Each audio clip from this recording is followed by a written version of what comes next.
Assalamualaikum warahmatullahi wabarakatuh. Ketemu lagi di Donita ID. Oke teman-teman, gimana kabar hari ini? Nah ini 3 hari menjelang Lebaran ya.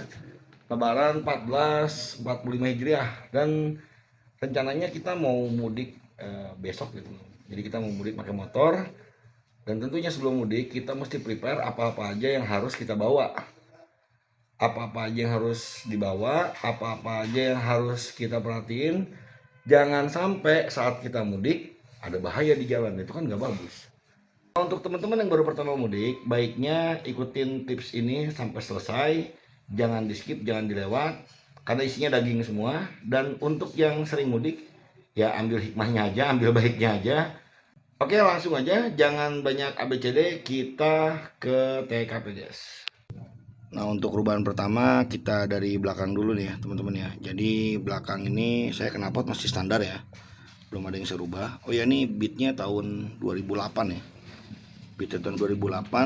Nah ini saya dapat second dan saya restorasi ulang lagi. Alhamdulillah udah bagus ya, dan udah saya pakai jalan-jalan kemana-mana. Cuman baru kali ini kita akan pakai jarak jauh nih. Untuk rubahan pertama ini dari ban dulu ya teman-teman, perlu perhatikan tuh ban. Jadi belakangnya saya pakai ban Maxxis ukuran 100/80. Untuk anginnya saya pakai nitrogen di sini. Kembangnya modelnya seperti ini dia. Modelnya kayak model kembangnya ini model-model kayak Michelin Pilot Street ya. Nah bedanya dia sama Michelin Pilot Street ini, dia mid kumpon ya teman-teman. Jadi dia bukan soft kumpon.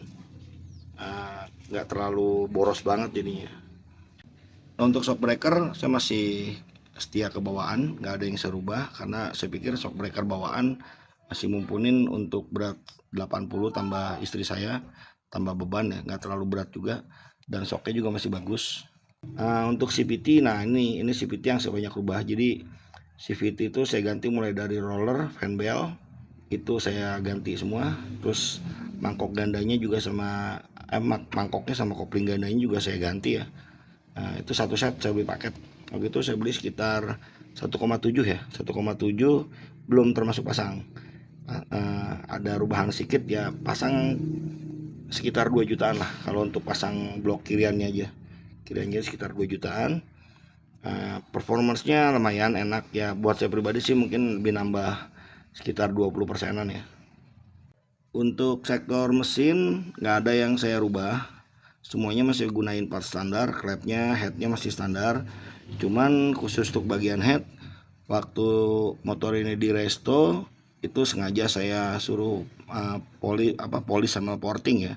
Jadi untuk kulit-kulit jeruknya itu udah dihilangkan sama saya porting 0,1 atau 0,2 mili lah, biar lebih padat aja kompresinya. Kalau untuk klep, angkatan klep, terus lebar yang lain-lain tuh nggak saya rubah. Jadi kalau untuk sektor mesin ini pure masih standar bawaannya Bit ya teman-teman ya.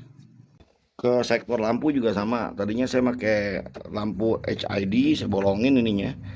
Cuman ternyata lampu putih sama lampu HID itu kalau kena kabut itu saya nggak bisa lihat. Jadi nggak tembus kabut.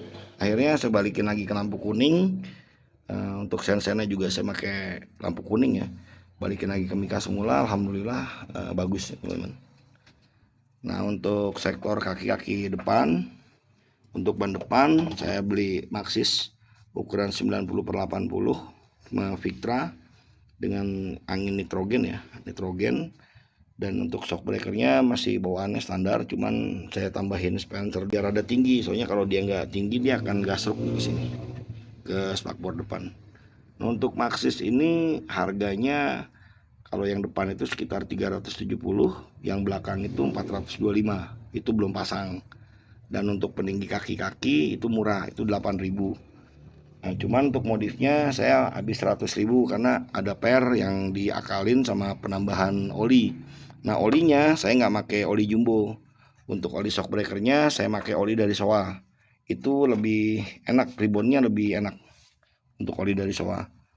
Sama ya untuk dalaman bannya, angin di sini saya pakai nitrogen. Jadi saya nggak pakai angin dari kompresor biasa teman-teman.